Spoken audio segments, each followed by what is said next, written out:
Sabe, a gente sempre se pergunta, o que é preciso para de fato mudar o mundo?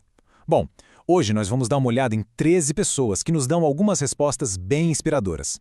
Elas mostram como a coragem de uma única pessoa pode sim transformar a realidade de muita gente. A grande questão que guia nossa conversa hoje é super relevante, né? Num mundo que parece cada vez mais dividido, quem são as pessoas que estão na contramão disso, construindo pontes em vez de muros?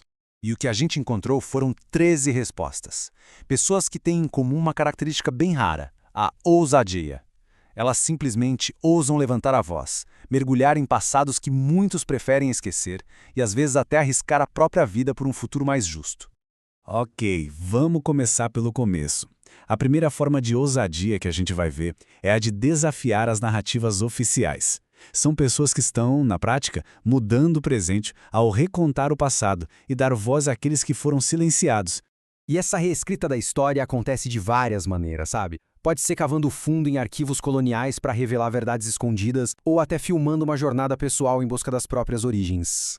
Um exemplo muito forte disso é o do Michel Esajas. Lá na Holanda, ele criou o The Black Archives, um arquivo que bate de frente com aquela versão oficial, toda bonitinha, da história colonial do país.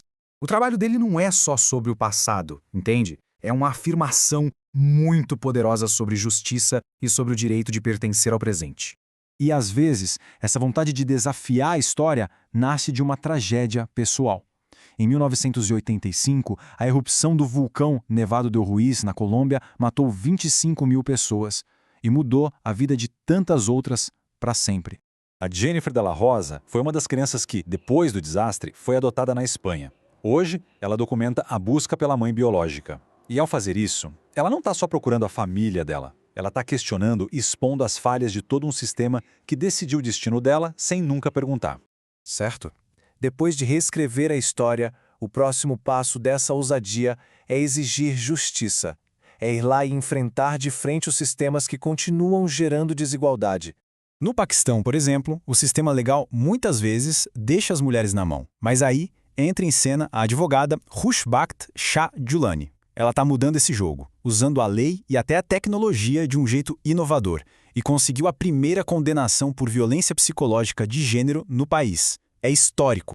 A abordagem dela é essa, sem meias palavras. Ela desafia o preconceito que existe dentro do próprio sistema de justiça. E ela vai além. Ela estuda até como usar a inteligência artificial para diminuir o viés dos juízes. Olha que incrível! Essa luta por mudança também acontece numa escala global, muitas vezes movida pela memória de uma catástrofe. O Shigemitsu Tanaka era só uma criança, tinha 4 anos, quando sobreviveu à bomba de Nagasaki. Hoje, ele é uma das lideranças da organização Nihon Hidankyo, que inclusive ganhou um Nobel da Paz. E ele viaja o mundo com um alerta muito urgente. O tabu de usar armas nucleares está perdendo força. A missão dele é lembrar aos líderes mundiais o custo humano devastador que essas armas têm. Ok, mas e depois que as verdades são ditas? Depois que a justiça é exigida? Aí vem o trabalho talvez mais difícil de todos: curar as feridas e construir um futuro a partir dos escombros. E esse trabalho de cura muitas vezes acontece nas piores circunstâncias que a gente pode imaginar. Pensa só no que é fornecer cuidados de saúde mental durante um conflito ativo, por exemplo. Em Gaza, no meio de um conflito devastador, o psiquiatra Yasser Abu Jameh e a equipe dele fazem o impossível. E a pergunta que ele faz ecoa com uma urgência enorme. Ela mostra a coragem que é preciso para curar as feridas psicológicas que podem durar gerações. E construir um futuro também pode significar trilhar um novo caminho de autossuficiência. Na África, 2 vozes muito influentes defendem que o continente precisa olhar para dentro para encontrar a própria força. A economista Mavis Osusu Jamfi, por exemplo, ela vê nos recentes cortes de ajuda internacional uma oportunidade para o continente fortalecer o comércio e a colaboração entre os próprios países africanos. E o filântropo Mo Ibrahim vai na mesma linha, com uma frase ainda mais direta. Ele argumenta que o verdadeiro progresso só vai vir quando a África se unir e tomar as rédeas do seu próprio destino. Então, o que é que conecta todas essas histórias? O que liga uma advogada no Paquistão, um psiquiatra em Gaza e um artista do Benin é aquele fio condutor que a gente falou no início. Uma qualidade que a fonte original chama de ousadia, ou, em bom português, ousadia. É a ousadia de levantar a voz quando todo mundo está em silêncio, de confrontar aquelas verdades que ninguém quer encarar e de se colocar na linha de frente pelo que é certo. E no fim das contas, é a ousadia de acreditar que uma ação sua, seja através da arte, do direito, da memória, do que for, pode sim, genuinamente fazer a diferença. Essas 13 pessoas não têm em comum só uma ação isolada.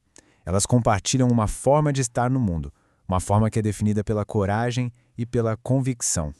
Nós vimos hoje 13 respostas incríveis para essa pergunta. E a questão que fica no ar não é só sobre o que torna essas pessoas especiais, mas sobre como cada um no seu mundo pode encontrar sua própria forma de ser ousado.